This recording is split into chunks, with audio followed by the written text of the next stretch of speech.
10만이 나와라. 복입니다, 복. 1,000원대 발굴해서 9,000원대까지 좀 큰일 났네. 세뱃돈 많이 받아야 되겠어요. 아, 바이오. 왜 이런가요? 팩팩 돌아섭니다, 아주. 분할 매수 조정받을 때 매수에도 큰 무리 없다라는 거고요. 새 배가 올라갈 돈. 마음을 담은 종목. 마음심. 아, 마음심. 새해 복 많이 받고 계십니까? 안녕하세요, 신건입니다. 안녕하세요, 이혜수입니다. 우리 혜수 씨는 새해 어떤 소원 비셨어요? 저는 여러분의 수익률과 또 제 수익률 좀 팍팍 올라가라고 소원 빌었습니다. 야, 이거 밖에서랑 말이 틀린데요, 약간. 되셨나요? 저 역시도 여러분들의 수익률 더블로 났으면 좋겠다라는 네. 소원을 좀 빌어봤습니다. 자, 혹시라도 오늘 방송 함께 하시면서 좋은 전략과 함께 좋은 종목들 꼭 얻어가시길 바라겠고요. 이제 시작을 한번 해보도록 할 텐데 네. 그분이 돌아오셨어요. 어떤 분이죠? 네, 각설이가 돌아온 것이 아니라 코스닥 천시대가 돌아왔습니다. 진짜 저 감격했잖아요, 그날. 진짜 대박입니다. 뭐 하셨어요, 그날? 네, 저는 춤을 췄죠, 집에서. 전 노래 불렀어요. 야, 우리 같이 했었어야 되는데, 노래하고 그러니까요. 춤추고. 자, 지금 한번 해볼까요? 이따가. 그렇다면 오늘 특집으로 구성된 것처럼 네. 우리가 또 4대 천왕, 골목 대장들을 또 모셔봤잖아요. 저 진짜 이 시간 너무 기대돼요. 야, 어떤 분들이 나오셨는지. 네. 요즘 또 부캐가 유행이잖아요. 맞아요. 부캐도 정말 저희가 잘 지었잖아요. 아주 입에 착 붙었어요. 아주 그냥 찰싹 붙어요, 입에. 그쵸? 혜수 씨가 멋지게 한번 소개 부탁드리겠습니다. 네, 자, 2차 전지 대장, 사랑의 배터리, 이경락 대장 나오셨고요. 네. IT 대장이죠. 꿈을 쫓는 방랑자, 박영호 대장 나오셨습니다. 바이오 대장이라고 하십니다. 불로초를 찾는 신만이, 우리 심준식 대장 나오셨고요. 컨텐츠 대장이죠. 낭만고수, 이충원 대장 자리해 주셨습니다. 반갑습니다. 네, 안녕하세요. 반갑습니다.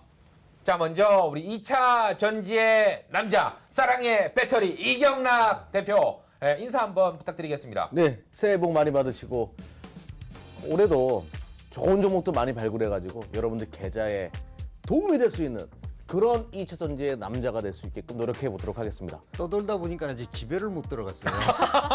올해는 사실 그 주가가 우리가 사상 최초로 경험하지 못한 부분을 지금 와 있잖아요. 와 있기 때문에 걱정도 많으시고 아마 그럴 거예요. 여기서 네. 더 갈 수 있느냐. 근데 저는 지금 상황에서 더 가야 된다라는 말씀을 좀 드리고 싶고요. 반갑습니다. 안녕하십니까. 어떠세요? 불러쳐 찾을 수 있을까요, 오늘? 작년에 K바이오 위상이 굉장히 많이 달라졌고요. 네. 올해도 그 위상을 이어서 더 세계로 뻗쳐나가지 않을까 그렇게 크게 기대를 하고 있습니다. 안녕하세요. 이충원 연구원입니다. 컨텐츠 주들이 사실 시장에 알려진 정보가 많이 없습니다. 작년에 이제 YG 플러스도 이제 1,000원대 발굴해서 최근에 이제 9,000원대까지 좀 많이 상승을 했었는데 오늘 좀 컨텐츠 관련주들 완전히 좀 샅샅이 분석해 보도록 해보겠습니다. 네 분과 함께 인사를 나눠봤는데요. 첫 번째 시간은 우리가 골목 대장이라고 지었잖아요. 이 골목의 대장은 나야 나. 로 한번 어필을 하는 정해봤습니다. 시간인가요? 그렇죠. 어필을 한번 해보는 시간. 2021년에는 내가 대장이다. 첫 번째 누가 준비됐습니까? 어떤 분부터 하시겠어요? 네, 시향부터 먼저 잡아놓고 진행해 보도록 해야 되겠죠. 전략은 뭐 시향에서부터 시작하는 거니까 지금 현재 주식시장이 왜 강할 수밖에 없는가? 그건 바로 이 두 분 때문이에요. 파월과 문우신. 이 둘의 뭐 통화 정책과 재정 정책의 하모니가 워낙 많은 돈을 뿌려냈기 때문에 증시는 갈 수밖에 없는데요. 우리가 돈을 많이 뿌렸다는 얘기는 아주 쉽게 설명을 드리면 인플레이션이 발생한다는 얘기겠죠. 과거 이제 리먼 사태 때 유가가 튀었던 것처럼 이렇게 인플레이션이 발생할 수밖에 없다. 근데 지금 기름 가지고 유가 가지고 인플레이션을 발생시키기에는 많이 부족한 부분이 많을 거예요. 그래서 주식시장이 좀 기대가 된다. 아니 유가로 인플레이션을 발생하기 어려운데 왜 기대가 되냐? IT에 대한 기대가 굉장히 커질 수밖에 없습니다. 과거에 유가 가지고 만지작거릴 때는 미국의 시가총액, 아니죠. 전 세계 시가총액 1위는 엑슨모빌이었어요. 근데 지금 전 세계 시가총액 1위가 뭔지 아십니까, 신군? 전 세계 시가총액 1위는 석유 쪽 같은데 아람코? 애플. 애플? 어딘가요? 네, 어떻게 이해수 앵커가 더 많이 알죠? 그렇죠. 애플이죠. 네, 그렇군요. 그러면 과거에 엑슨모빌 가지고 인플레이션을 발생하고 유가 가지고 인플레이션을 발생할 때는 기름을 파는 업체가 시가총액 1위였는데요. 지금은 IT 쪽에서 시가총액 1위가 발생했다는 것은 인플레이션이 어디서 발생한다고요? 그렇죠. 자산 버블은 IT 산업에서 발생한다는 얘기예요. 아주 쉬운 논리라는 거죠. 그러면 최근에 디램 가격이 이렇게 치는 거 이유가 뭐라고 생각하십니까? 많은 애널리스트들이 이렇게 얘기했어요. 2021년도 2분기가 되게 되면 디램 가격이 칠 거라고 얘기했는데 아니 이건 2020년도 4분기 때부터 디램 가격이 치기 시작했단 말이에요. 박영호 대표님도 2021년도가 되면 디램 가격이 칠 수 있다고 얘기했는데 먼저 쳤어요. 어허. 우리 IT 아버지도 약간은 틀리셨습니다. 근데 이런 현상이 왜 발생했을까요? 이게 왜 먼저 쳤을까요? 4분기 때. 그 이유는 아주 간단해요. 차량용 반도체 쪽에서 수요가 폭발적으로 증가하기 시작하면서 이렇게 되는 거죠. 모바일이나 PC 쪽에서도 차량용 반도체가 부족하다고? 이거 어떻게 하지? 미리 선주문해야지. 이런 분위기가 만들어진 거예요. 우리가 분석했던 것보다, 제가 분석했던 것보다, 애널리스트들이 분석했던 것보다 디램 가격 폭등이 빠르게 발생한 것도 바로 이 차량용 반도체 쪽에서의 수요가 폭발적으로 증가하고 있기 때문에 그렇죠. 자동차 전장으로 인해서 이런 현상이 발생했다. 그러면 이제 과거의 사이클을 본다라고 하더라도 스마트폰이 발생하게 되니까 이렇게 이제 2009년, 10년도 디램 가격이 쳤었습니다. 지금 PC가 아니죠. 모바일 수요 회복, 서버 수요 회복, 플러스 차량용 반도체 수요 회복까지 이루어지는 현재의 구간에서 반도체뿐만 아니라 2차 전지, 그리고 그 밖에 많은 IT 산업에서의 쇼티지, 부족 현상이 발생할 가능성이 높기 때문에 그거는 꼭 무엇을 의미하는 거죠? 인플레이션, IT 기기들의 인플레이션을 발생시킬 가능성이 높다. 그래서 전장과 연결되는 IT 산업을 2021년도는 꼭 사두시면 아주 새해 복 많이 받을 가능성이 높다. 이렇게 설명드리도록 하겠습니다. 골목 대장은 나야 나. 첫 번째 우리 이경락 대장이 이야기를 해줬고요. 계속해서 아니야 내가 대장이야. 누가 또 해주시겠습니까? 제가 할까요?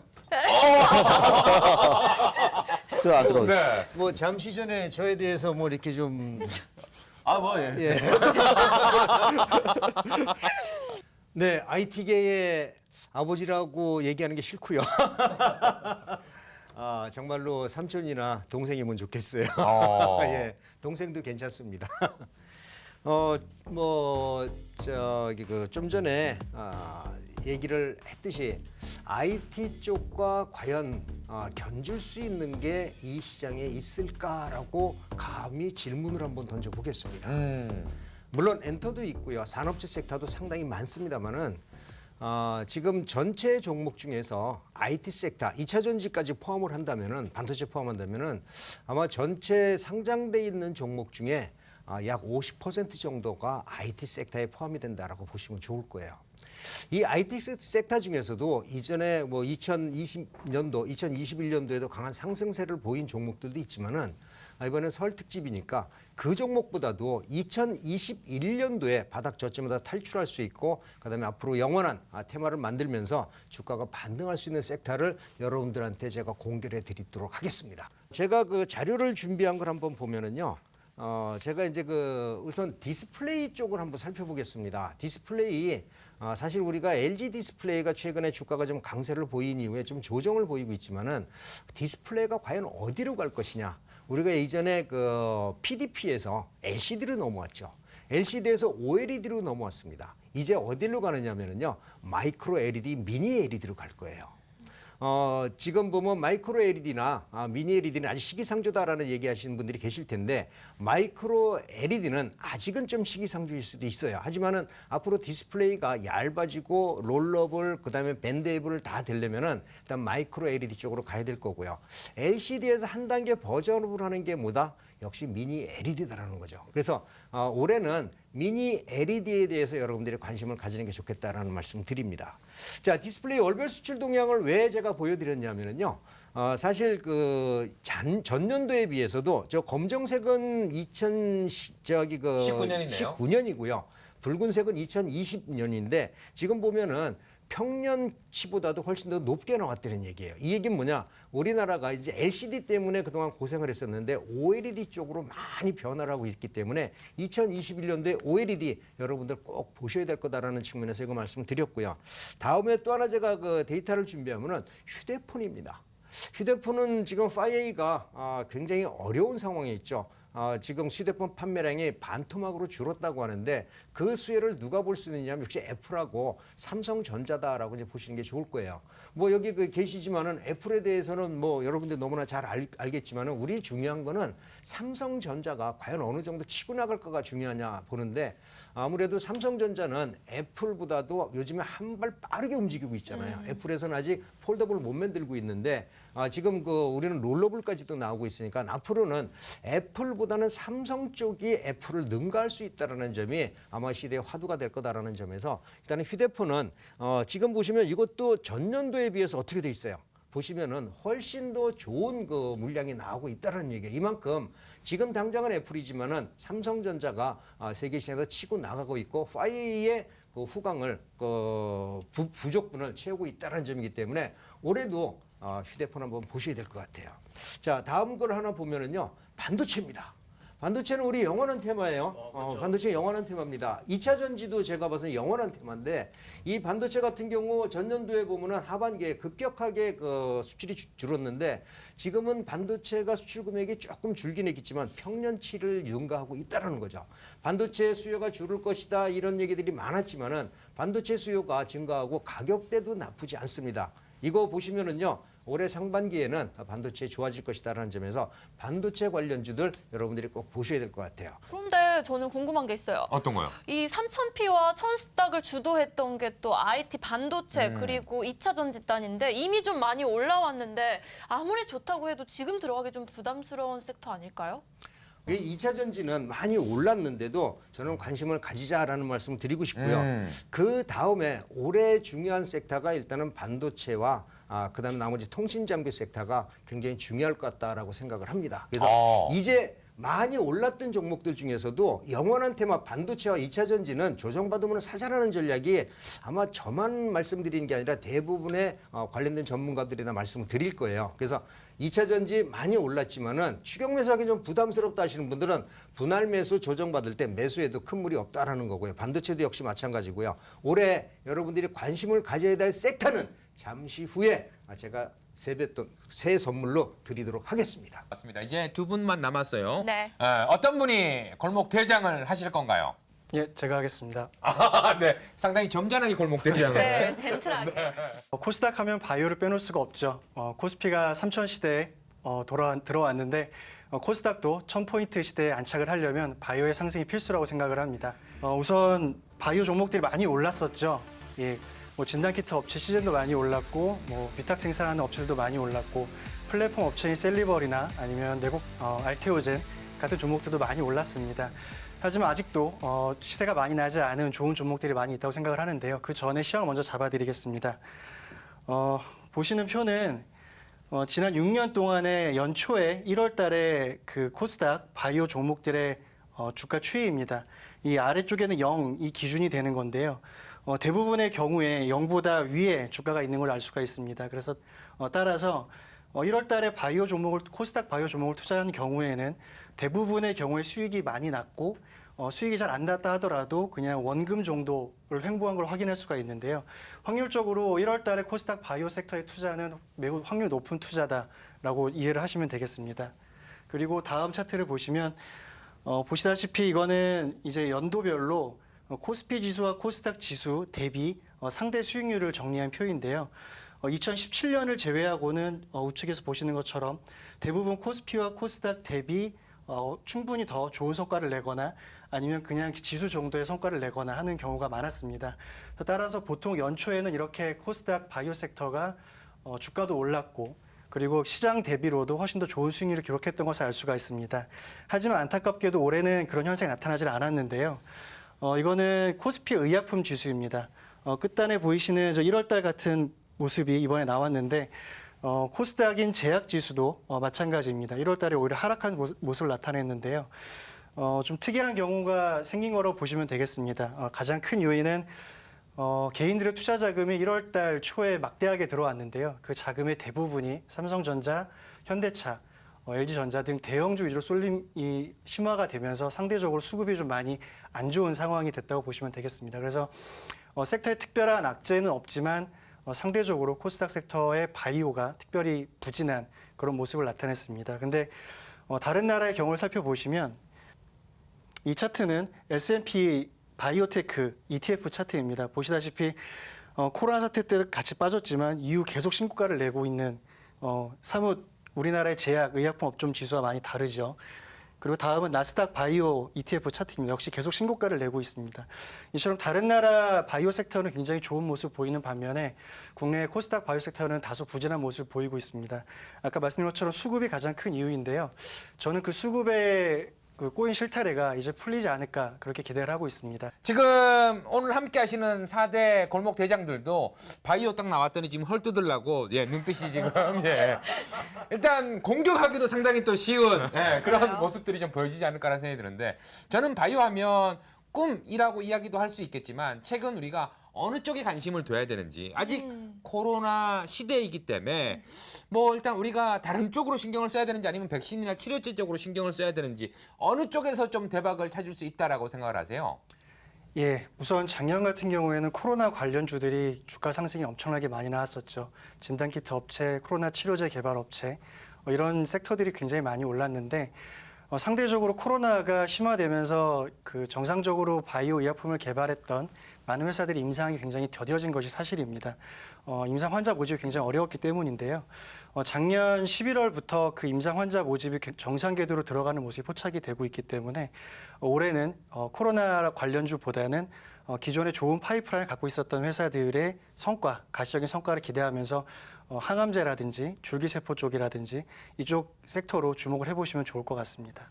질문이 하나 있습니다. 네. 이 꿈이라는 거는 사실 거꾸로 얘기하면은 가치를 매기기 힘들다라고 저는 생각을 하는데 가치를 매기는 방법은 다 사람마다 다를 것 같은데 대장님은 바이오의 그 회사의 가치에 어떤 걸 좀 더 신경 쓰는지가 좀 궁금할 것 벌써 같아요. 대장이라고 인정하시는 건가요? 이미라고 했어요. 네, 아, 그래요? 인정하시는 건가요? 대장님이라 했나요? 깜짝 놀랐습니다. 네, 어느 쪽에 좀 기준을 두고 계세요? 일단 굉장히 좋은 지적을 해주셨고요. 일단 전통적인 가치 평가하는 방법으로는 바이오 기업을 평가하기 힘든 것이 사실입니다. 그래서 최근에는 이제 PBR 말고 이제 PDR이라고 해서 이제 드림을 얼마나 크게 가질 수 있는지를 이제 평가하는 경우도 있는데 바이오 같은 경우에는 일단 글로벌 트렌드에 잘 맞아야 됩니다. 우리나라 많은 바이오 기업들 같은 경우에는 전 세계적으로 직접 임상을 다 수행을 하고 직접 판매하기가 어려운 그런 회사가 많기 때문에 글로벌 빅파마들이 원하는 그들의 니즈를 충족시켜 줄 수 있는 파이프라인을 가지고 있는가, 그리고 그것이 경쟁 업체 대비 얼마나 경쟁력이 있는가, 그런 것들 중점적으로 보시는 것이 좋습니다. 이제 내가 대장이야 하실 분은 한 분밖에 남지 않았어요. 그러니까요. 주식 천재라고 일컬어지는 동안 남자입니다. 오. 우리 동안인가요? 네, 동안 아닌가요? 동안인지 몰랐네. 어머나! 네, 이제 컨텐츠 대장 지금 이제 맡고 있는 이충원 대장이라고 합니다. 사실 컨텐츠 업체는 앞서 말씀해주신 섹터들 대비해서는 사실 정보도 많이 없고 시총의 규모로 보면 아직 굉장히 적은 편입니다. 그만큼 정보가 많이 없다라는 건데 일단은 우리 일상에서 사실 가장 많이 또 차지하고 있는 게 또 컨텐츠라고 좀 보시면 좋을 것 같은데요. 일단 최근에 지금 이게 디즈니 플러스라고 이게 지금 컨텐츠 업계 공룡이라고 불리는데 이제 올해 한국 진출을 임박해 있는 상황입니다. 그리고 우리가 이제 배송업체로만 알고 있는데 쿠팡플레이까지도 최근에 이제 OTT 업체에 뛰어들고 있어요. 지금 이런 부분들이 사실 우리가 요즘에 이게 아까도 이제 디스플레이 OLED 쪽을 말씀해 주셨는데 요즘에 TV를 보면요. 그냥 우리가 보는 TV뿐만이 아니라 넷플릭스랑 유튜브도 같이 볼 수 있는 또 이런 TV들이 굉장히 많습니다. 결국은 이게 정말 이게 서로 따로 떨어져 있는 섹터가 아니라 결국은 유기적으로 얽혀 있는 게 또 컨텐츠 섹터다라고 저는 좀 보고 있거든요. 그러면은 지금 시장에서 어떤 것들이 좀 화두가 되고 있냐? 일단 넷플릭스가 지금 한국 컨텐츠 투자액을 2016년에는 지금 150억 원에서 지금 2020년에는 3,300억 그리고 2021년에는 8,400억 원까지 증가할 예정입니다. 대박이네요. 네, 와. 그리고 지금 파주에 지금 스튜디오를 임대를 해가지고 직접 이제 컨텐츠를 또 제작을 하겠다. 또 넷플릭스가요? 네, 넷플릭스가 이런 것들을 많이 준비를 하고 있는 상황이고 그리고 제일 최근에 시장에 이슈가 됐던 게 지금 넷플릭스의 유료 구독자, 그러니까 그냥 회원 가입한 게 아니라 실제로 지금 돈을 내는 유료 가입자가 전 세계 2억 명을 돌파했다라는 얘기가 나오고 있거든요. 와.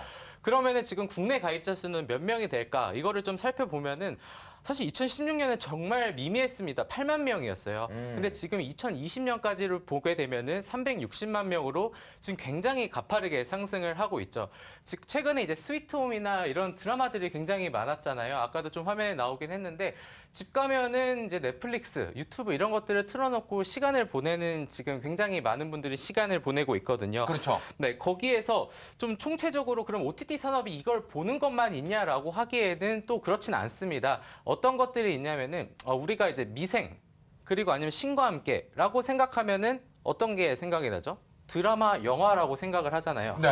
하지만 그게 기존에는 다 웹툰이었습니다. 아. 그게 이제 그 웹툰이 너무 반응이 좋아서 그거를 이제 드라마, 영화를 제작해서 나왔는데 그거를 이제 OSMU 산업이라고 이제 요즘에는 또 많이들 언급을 하는데요.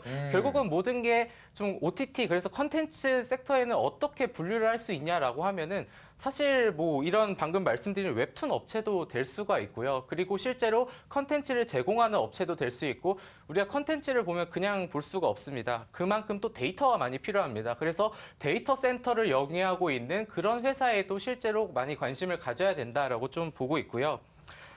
그런 상황에서 OTT 시장의 규모도 CAGR이라는 건 결국 연평균 성장률이 몇 %냐? 지금 6년 동안 26%면은 굉장히 어마어마한 증가율이라고 보시면 됩니다.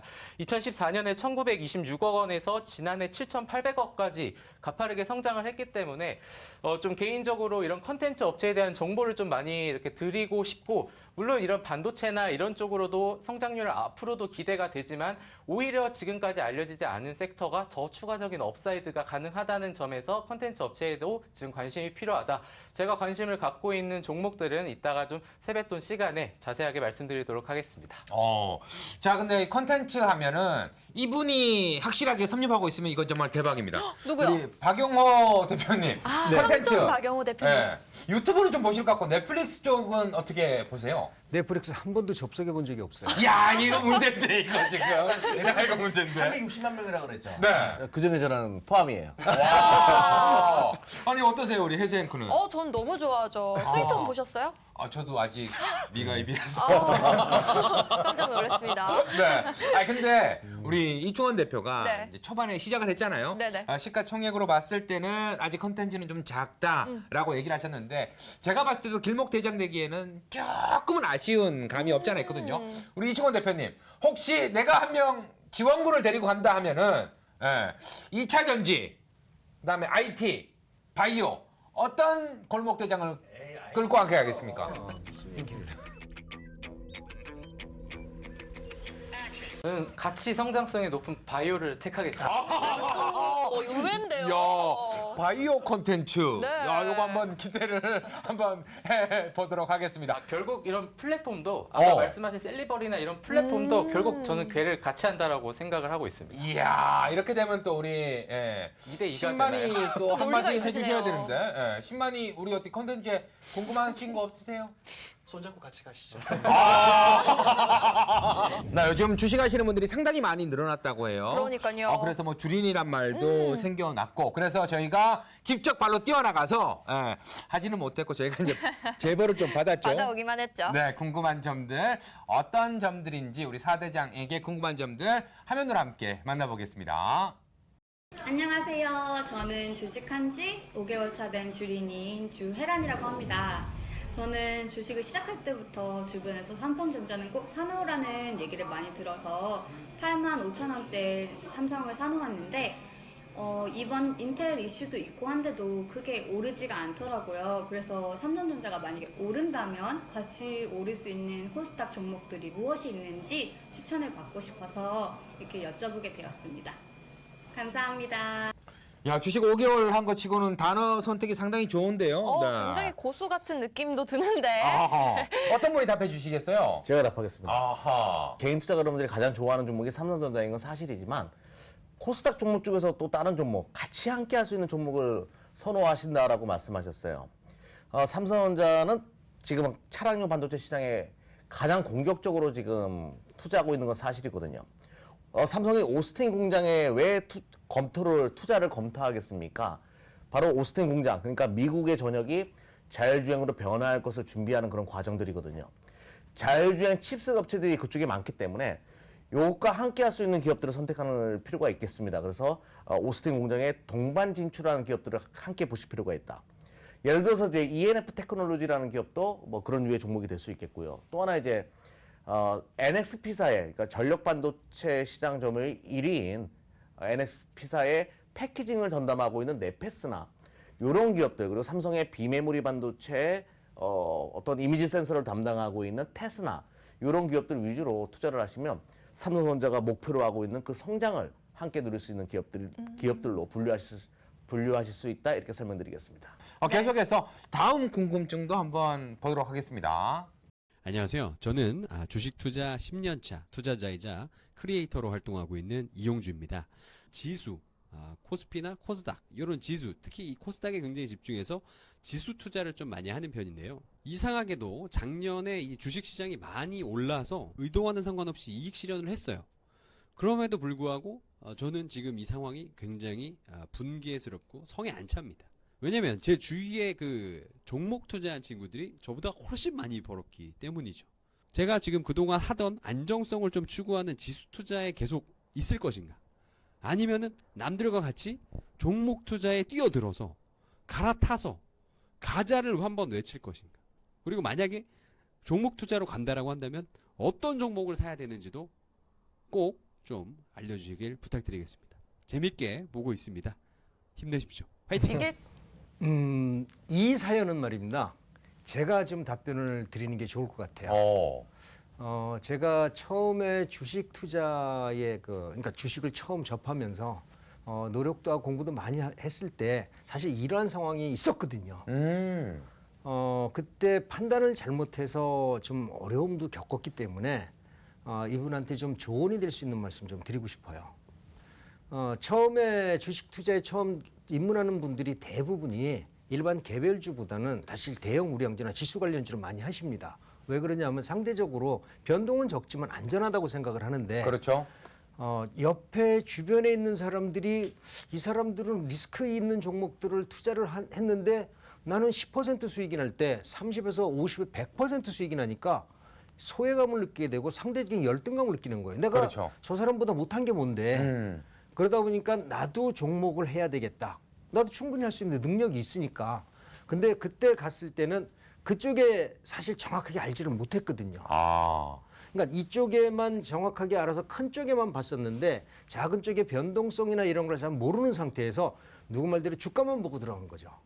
근데 그게 주식이 이 회사 가치가 얼마인지도 잘 몰랐고, 그래서 처음에 제가 좀 고생을 좀 했던 적이 있어요. 종목 투자 바꾸는 건 나쁘지 않다라는 말씀을 드리겠습니다. 근데 현재까지 여태까지 했던 방법이 안전한 방법이니까 만약에 종목을 선택을 하더라도 변동성이 적으면서 앞으로 성장 가능성 있는 종목을 좀 찾아야 될 거예요. 근데 성장 가능성 있는 종목을 어떻게 찾느냐라고 얘기를 하실 텐데, 저는 앞으로 이슈가 계속 살아갈 종목들 한번 보시면 좋겠다는 얘기죠. 지금 바이든이 들어왔으면은 그 신재생 에너지 계속 움직일 거거든요. 그렇죠. 친환경 쪽 가겠죠. 예, 많이 올랐습니다. 많이 올랐는데 추격 매수하기 좀 부담스러워요. 근데 내려온다고 해서 그 회사가 앞으로 이슈나 그다음에 실적 호전이나 이런 게 줄어들 게 아니거든요. 2차 전지도 지금 아까 지난번에 아까 제가 말씀드렸지만은 2차 전지 판매의 그 수출 금액이 전년도에서 100% 이상 올랐잖아요. 그러니까 2차 전지도 앞으로 지금 많이 올랐지만은 대세라는 얘기죠. 이러한 이슈들이 있는 종목군들 중에서 그동안 시장에서 많이 회자됐던 종목들 한번 보시는 게 좋을 것 같고요.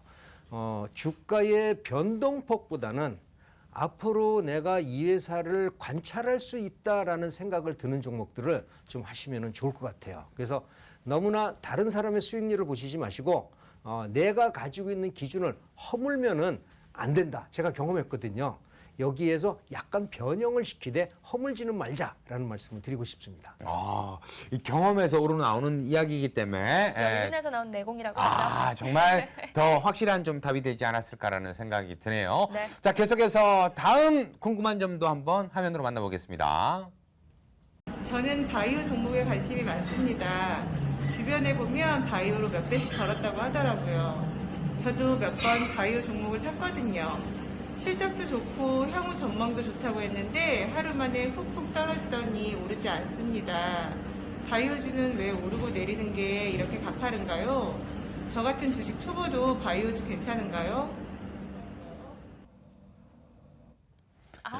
지금 뭐 답변하실 분이 확실히 딱 나왔네요. 그렇네요, 이거는. 자, 바이오. 왜 이런가요? 진짜 뭐 헤어지기 전 남자, 여자의 마음으로 획획 돌아섭니다. 아주 올라갈 때도 내려갈 때도. 사실 이런 투자분들 굉장히 많으실 거거든요. 그렇죠. 어떻게 좀 대처하는 것이 좋을까요? 예, 시청자분 말씀대로 바이오는 등락폭이 굉장히 심한 편에 속하죠. 변동성이 굉장히 심한데요. 아무래도 그 유형 자산이라든지 어떤 돈을 잘 번다든지 그런 유형 자산이 있는 기업들보다는 이제 꿈을 쫓는 유형 자산이 많다 보니까 증시 외부 환경에 좀 취약할 수밖에 없습니다. 뭐 금리 수준이라든지 유동성 이런 측면에서 외부 변수가 생기면 바이오 시황 전체가 좀 안 좋아지는 경우가 많이 있을 수가 있고요. 그러다 보면 개별 기업의 악재가 아님에도 불구하고 이제 시청자분 말씀대로 주가가 좀 크게 빠지는 그런 경우가 많이 있을 수 있습니다.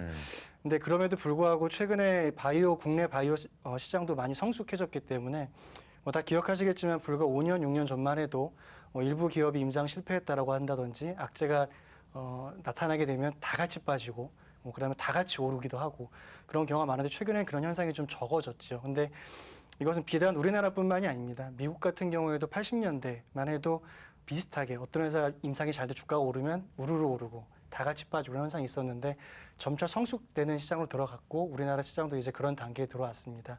그렇기 때문에 이런 군집성이 많이 약해졌지만 말씀하신 대로 다 같이 빠지거나 오르는 영향을 피할 수는 없거든요. 따라서 분산 투자가 필수라고 생각을 합니다. 바이오 종목을 할 때는 그 이제 바이오 종목이라는 게 꿈도 크지만 그만큼 리스크도 많이 클 수밖에 없습니다. 그렇기 때문에 바이오만 투자하신다고 하시면 종목을 여러 개로 분산을 해서 유망한 종목을 분산 투자하시는 게 좋다. 그렇게 말씀드리겠습니다. 오, 바이오는 분산 투자를 하자라고 네. 또 정답을 내주셨네요. 진짜 분산 투자의 중요성을 다시 한번 알려주신 것 같습니다. 비중 조절을 정말 잘해야 될 것 같다는 생각이 들어요. 자, 계속해서 다음은 또 어떤 궁금증일까요? 화면으로 만나보겠습니다. 네, 근데 요즘 주식을 많이 선호하고 있는 것 같아요, 사람들이. 근데 저는 한 소액으로 좀 해볼까 해서 500만 원 이하, 한 200만 원이나 300만 원 정도 투자해서 좀 나은 종목이 있으면 또 차츰차츰 배워가면서 좀 하려고 그러는데요. 좋은 종목이 있으면 좀 알려주시겠습니까? 진짜 이 소액으로 또 투자하고 싶은 분들도 네. 반드시 있거든요. 요즘에 맞아요. 뭐 용돈으로 돈을 주는 것이 아니라 주식을 사준다 이런 맞아요. 이야기들도 있더라고요. 적금을 그렇게 많이 깬대잖아요. 와, 적금 깼어요? 아니요? 늦었어. 벌써 깼어야지. 자, 최근에 적금 깬 우리 이초원 대표가 답을 좀 해주시죠. 네. 저는 적금을 단 한 번도 해본 적이 없어요. 어, 일단 이게 주식을 시작하게 된 계기가 사실 전 되게 중요하고 저도 증권사에 있었을 때 항상 주식을 시작하시는 분들한테 제일 먼저 여쭤봤던 거는 목표 수익률이 몇 %냐고 먼저 물어봤거든요. 왜냐하면은 이게 주식을 주변에서 시작해서 하게 되면은 일단 비교가 생깁니다. 맞아요. 저 사람은 만약에 이제 300만 원으로 하는데 제가 만약에 30% 수익이 났으면 수익률이 굉장히 높은 거잖아요. 근데 옆에 사람이 50% 60% 났다고 하면은 지금 기준금리의 수십 배의 수익을 났는데도 불행한 상황이 되거든요. 그래가지고 사실 뭐 그런 부분부터 조금 마인드 정립을 하시는 게 좋을 것 같고 뭐 200~300만 원으로 할 수 있다라고 하면은 사실 이게 어느 정도의 타겟을 하는지는 모르겠지만 사실 뭐 좀 대형주 위주로 가는 게 사실은 안정성을 좀 높일 수 있는 되게 뻔한 얘기지만 아니면 뭐 스몰캡을 원한다라고 하면은 오늘 이제 총체적으로 잠시 후에 나올 이런 종목들을 보시고 나서 그 안에 있는 스몰캡 종목들을 선택하는 게 좀 괜찮다. 왜냐하면은 여기서 오늘 4가지의 이런 길목 대장에 있는 섹터들은 다 미래 성장성이 다 있는 산업들이거든요. 그렇죠. 그러니까 그런 부분들 뭐 대형주를 원하시면 여기에 있는 사이에 있는 대형주 아니면 여기 안에서 말씀드리는 중소형주를 좀 한번 눈여겨보시면 어떨까 이렇게 하고 꼭 주변 사람하고의 너무 이런 비교는 저를 굉장히 이제 투자자를 비참하게 만들거든요. 그런 부분까지 좀 참고를 하시면 좋을 것 같습니다. 진짜 너무나 정확한 것 같습니다. 맞아요. 이게 정말 비교당하는 게 제일 싫거든요. 예, 얼마나 벌어주셨어요? 말할 뻔했어요. 저도 공감할 뻔했어요. 자, 이렇게 남과 비교하기보다는 자기 스스로 목표치를 좀 잘 설정해두고 투자를 하시면은 앞으로 더 좋은 성과 있겠죠. 맞아요. 자, 일단 여러분들 궁금해하시는 점들 해결해 드렸습니다.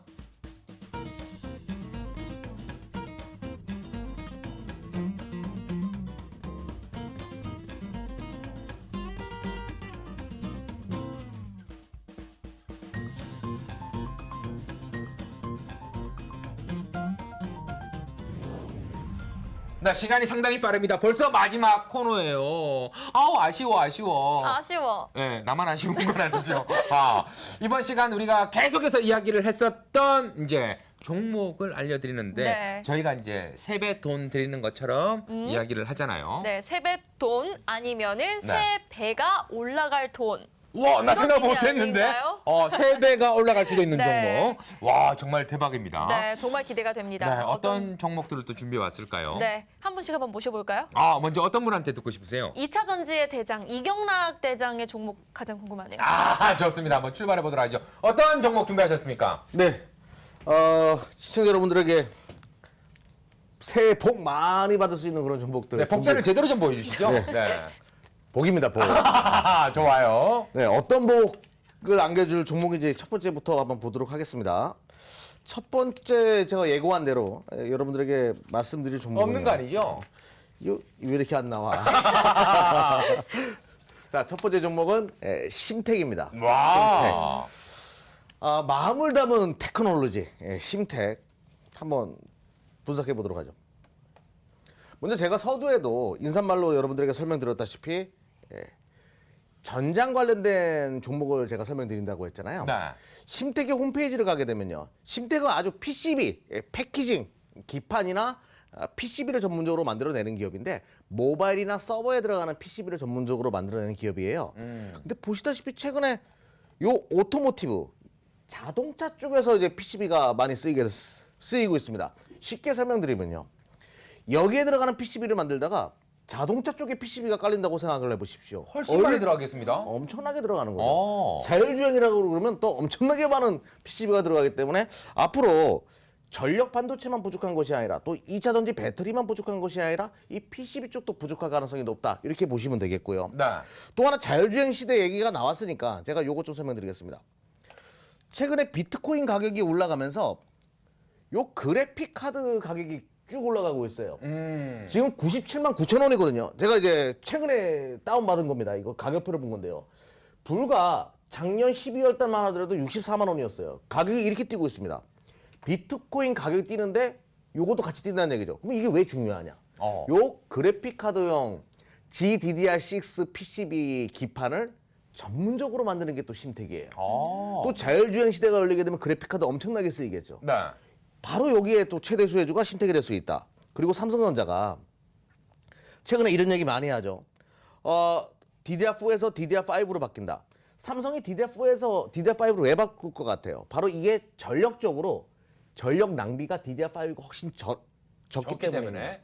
그러면 이제 자동차용 메모리 반도체 같은 경우에는 DDR5가 많이 채택되겠죠. 이 DDR5로 넘어가게 되면요. 최대 수혜주가 또 심텍입니다. 왜 그러냐면 심텍은 DDR5용 PCB나 그리고 패키징 기판 전문 기업이기 때문에 여기 변화로 인해 가지고 또 상당히 많은 수혜를 받을 가능성이 높다. 과거 DDR3에서 DDR4로 넘어갔을 때 실적이 가장 컸던 기업이 심텍이었어요. 요것도 꼭 기억을 하셔야 되겠고요. 그럼 맨 마지막에 싸냐 비싸냐를 가지고 한번 이야기 들어봐야 되는데요. 자, 한번 보도록 하겠습니다. 올해 예상 영업이 1,200억 정도 잡아요. 이번 IR 때. 네네. 근데 지금 시가총액이 얼마냐면요. 7,300억대니까 굉장히 싸다라는 생각이 들죠. 그러네요. 그래서 첫 번째 종목으로 여러분들에게 새해 선물로 심텍을 여러분들에게 설명드렸습니다. 3배 갈 수 있는 종목이다. 심텍. 자, 마음을 그렇다면 담은 종목이다. 네, 뭐라고요? 마음을 담은 종목. 마음만 담은 마음심. 마음심. 마음심. 이야, 마음을 담아서 3배 갈 종목이다라고 네. 얘기를 해주셨고요.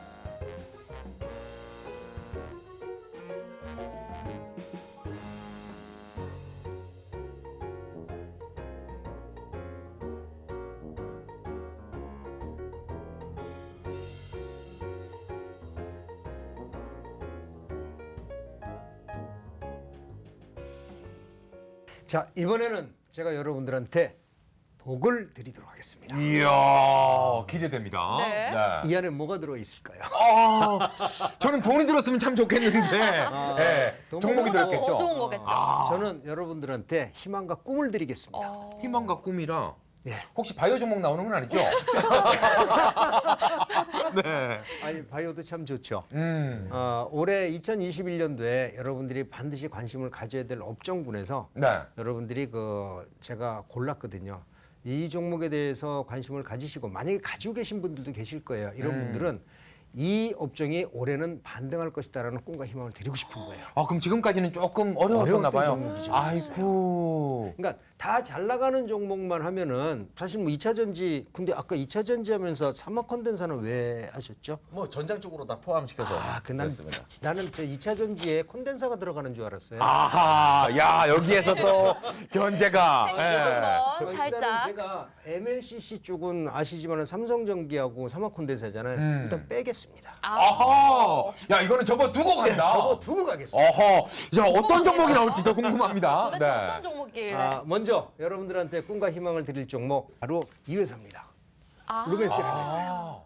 루멘스는 아직 그 LED 업계에서 여러분들이 아시는 종목 다들 아실 거예요. 아시지만은 그동안에 서울 그 반도체에 좀 치여가지고서 상대적으로 반등을 못 해줬지만은 이제 미니 LED와 그 다음에 그 마이크로 LED 기술을 취득을 하고 그 다음에 마이크로 LED를 통해 가지고 벌써 헤드램프도 만들어서 굴지의 그 자동차 헤드램프 회사들하고 지금 접촉도 하고 있는 거고요. 미니 LED 같은 경우는 삼성전자와 그 다음에 일부 회사들에 벌써 시제품 납품을 했었습니다. 자, 올해는 TV가 화소 경쟁이냐 화질 경쟁이라고 봤을 때 제가 화질 경쟁이라고 했고요. 네. 화질 경쟁을 하기 위해서는 뭐가 필요하다? 미니 LED가 반드시 필요하다. 삼성전자도 올해 내놓을 거고요. 그다음에 중국에 있는 업체도 내놓을 거고요. LG전자도 내놓고 다 내놓을 거예요. 그래서 아직은 미니 LED가 시장에서 반영이 덜 됐다는 점에서 디스플레이 미니 LED 꼭 보자라는 말씀 드리겠습니다.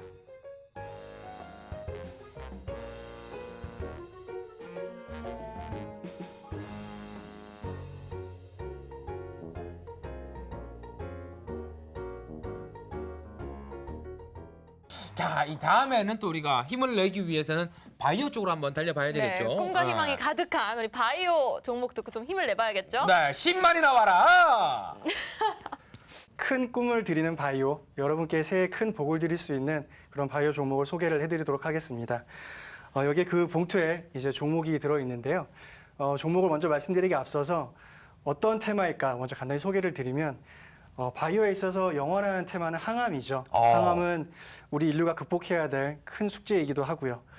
아까 소대에 말씀드린 것처럼 항암 개발하는 데 있어서 코로나 때문에 임상 환자 모집이 어려운 부분이 분명히 있었습니다. 근데 코로나가 이제 진정됨에 따라 작년 연말부터 다시 임상 개발 속도를 박차를 가하게 되는 그런 상황이고요. 그리고 지난주에 모 회사가 이제 큰 대규모 기술 수출을 했는데 그런 글로벌 트렌드에 맞는 그런 기술을 갖고 있는 회사라면 충분히 나중에 또 기회가 있을 거라고 생각을 하고 있습니다. 그래서 오늘 여러분께 항암과 관련돼서 두 종목을 소개해 드리도록 하겠습니다. 어떤 종목인가요? 예, 하나는 매드팩토이고요. 예, 또 하나는 NK맥스입니다. 와. 생소한데요? 일단 NK 세포 이야기가 많이 나오고 있는데 그와 관련된 종목인지 궁금하네요. 예, 아주 정확히 말씀하셨습니다. 예, 종목명에서 나와 있다시피 NK 세포를 개발하는 회사 NK맥스를 이제 그다음에 말씀을 드리겠습니다. NK 세포는 내추럴 킬러의 약자고요. 뭐 한글로 번역을 하면 자연살해 세포 이렇게 번역을 할 수 있는데 무섭네요. 네. 그러니까요. 교육을 받지 않아도 이상한 물질이 들어오거나 혹은 암으로 인지가 되면 바로 공격을 시작할 수 있는 굉장히 좀 똑똑한 세포라고 말씀을 드릴 수가 있겠는데요. 전 세계 업체들의 연구가 그렇게 오래되지 않았고 그중에서 우리나라 업체들이 선두권에 있다라고 말씀을 드릴 수가 있겠습니다. 항암 치료를 할 때 예전에 이제 화학 항암 치료를 했고 나중에 표적 항암 치료를 했고 이제 최근에 들어서는 면역 항암 치료를 하고 있는데요. T세포라는 것은 이제 암세포를 이렇게 공격하게 되는 그래서 이걸 면역 관문 억제제로서 더 활성화시키는 기전인 것이고요. 여기서 이제 진일보한 기술이 많이 들어보셨을 겁니다. 카티. 예, 카티라는 세포 치료제 예, 많이 들어보셨을 거예요. 이 T세포의 앞쪽에다가 이제 암세포를 더 잘 인지할 수 있는 그런 장치를 하나 더 부착시킨다. 약간 레이더를 다는 거군요. 예, 맞습니다. 네. 그래서 암세포를 더 정확히 인지할 수 있는 그런 장치를 하나 달아준다 보시면 되고 체외에서 대량으로 증식해서 우리 몸에 다시 투여하는 방법이라고 보시면 되겠습니다. 그런데 안타깝게도 이 카티 치료제가 효능이 굉장히 좋습니다. 특히 혈액암 같은 경우에는 그 효능이 굉장히 좋거든요. 근데 부작용이 좀 있습니다. 아이쿠야. 예, 일단 그 이번에 코로나 사태를 겪으면서 우리가 언론지상에서 그 사이토카인 폭풍이라는 걸 많이 들어보셨을 맞아요. 거예요. 그게 우리 몸 면역체계가 과발현돼서 쇼크가 오는 굉장히 위험한 그런 부작용 중에 하나인데 혈액암에 대해서 효능이 굉장히 좋음에도 불구하고 사이토카인 폭풍이 일어날 수 있는 부작용이 있습니다. 그게 가장 큰 위험이 될 수가 있겠고요. 두 번째는 너무 비쌉니다. 예, 뭐 가격을 상상하기 어려울 정도 굉장히 또 비싼 아이고. 예, 그런 부분이 있는데 네. 그 보완점을 이 NK 세포를 통해서 극복해 나가자라는 게 이제 글로벌 트렌드고요. 또 하나 가장 큰 이유는 저 카티가 혈액암에 굉장히 잘 됐지만 폐암, 간암 뭐 이런 고형암에는 반응을 거의 하지 못합니다. 그러다 보니까 글로벌 빅파마들이 카티를 개발하고 했음에도 불구하고 고형암에 같이 쓸 수 있는 여러 약물들을 이제 발굴하고 있는 트렌드거든요. 이제 그런 맥락에서 최근에 NK 세포와 같이 병용을 많이 연구를 하고 있습니다. 그 NK 세포를 개발한 회사가 NK맥스다라고 말씀을 드리겠습니다. 이거는 지금 말씀드린 NK 세포의 글로벌 딜을 정리한 표입니다. 네네. 제가 아까 서두 말씀드린 것처럼 NK 세포가 발견이 된 지 이렇게 오래되지가 않았기 때문에 그동안 뭐 글로벌 빅파마들과의 딜이 크게 많지가 않았었어요. 근데 재작년 2019년부터 NK 세포 개발 회사들의 딜이 굉장히 활성화가 되고 있습니다. 그래서 건수가 굉장히 많아지고 있고 그런 맥락에서 이제 녹차 랩셀도 얼마 전에 애로를 했던 거고요. 이런 맥락에서 봤을 때 아까 이제 질문을 제가 받기도 했지만 바이오 투자를 할 때 임상 스케줄을 확인하면서 네. 이렇게 스케줄에 맞춰 투자하는 매드팩토도 좋은 대안이 될 수 있지만 글로벌 빅파마들이 요구하는 기술, 글로벌 트렌드를 파악을 해서 그런 기업에 투자하는 것도 좋은 방법이 될 거다 이렇게 생각을 하고 있습니다.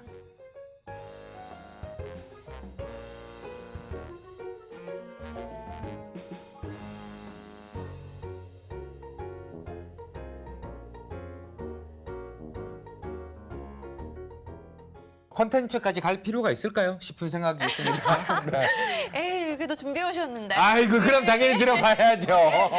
네. 자, 우리 이직원 대표의 세배 종목도 궁금합니다.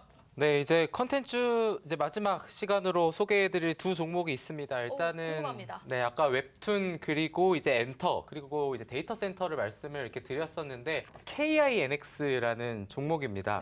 사실 이 종목은 좀 많이 알려져 있는 것 같은데 또 많이 알려져 있지 않거든요. 이 종목에 대해서 투자 포인트만 좀 빠르게 짚어보면은 네. 일단 2021년 디지털 뉴딜 관련주라고 좀 보시면 될 것 같습니다. 홍남기 부총리가 이제 얘기를 했었죠.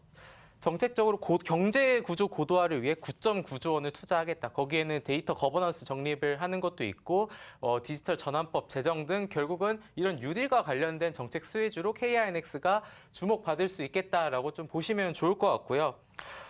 최근에 뭐 아까도 넷플릭스 이런 부분들도 많이 말씀을 해주셨고 결국 뭐 디램 이런 것들 결국 IT하고 또 데이터하고 결코 떼놓을 수 없는 부분입니다. 그러면은 이 회사가 어떤 고객사를 갖고 있는지도 살펴보면은 카카오, 아마존, 네이버, 딜라이브, 와. 삼성 SDS, 넷플릭스까지 거의 다 하네요. 네, 그리고 정부 기관까지 합치면은 400여 곳과 제휴를 지금 맺어져 있는 상태입니다. 이 회사의 데이터 센터가 지금 좀 너무 부족해요.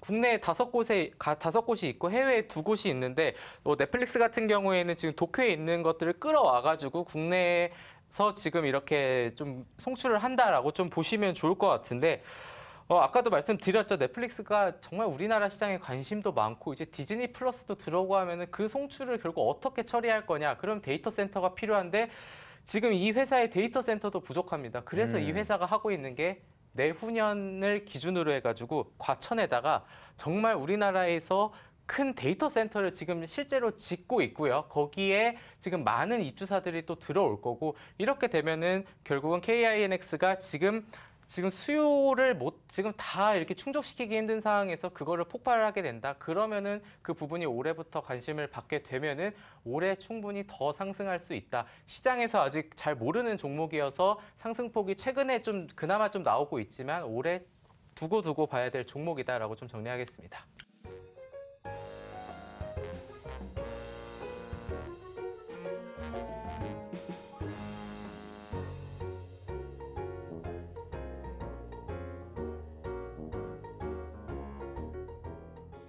나 오늘 4명의 길목 대장 만나봤잖아요. 우리 혜수 MC가 바라봤을 때는 어느 쪽이 세배갈 것 같아요? 아, 저는 이 네 대장 말 모두 너무 설득력이 있어서 아직도 오. 지금 한 대장만 고를 수가 없는 것 같아요. 와. 매일 보는 사람인데 나를 선택해야지. 이야. 잘하신 것 같은데? 야, 2차 전지도 너무 좋았고요, 진짜. 네. 이런 식으로 아이, 티도 너무 얘기 좋았습니다. 나왔어요. 네. 아이, 티도 너무 좋았습니다. 네. 네. 아유, 뭐. 아, 바이오는 가만히 계시네요. 네. 처음인데. 아, 처음인데 바이오로. 네. 네. 컨텐츠는 아닌가 봐요. 네. 필요할 게 없어요. 아, 필요할 게 없다. 없으시네요. 그래도 모든 게 다 좋았다라고. 네, 한 업종, 한 종목이 잘 가야지만이 뭐 1000스탁, 2000스탁이 가는 게 아니죠. 그렇죠. 모든 업종, 모든 종목이 잘 가야지만이 1000스탁, 2000스탁이 될 수 있습니다. 그 길 한국경제TV가 여러분과 함께 동행하도록 하겠습니다. 네, 마지막 인사는 제가 여러분 선창할 테니까 새해 복 많이 받으세요로 끝내도록 하겠습니다. 여러분! 새해 복 많이 받으세요.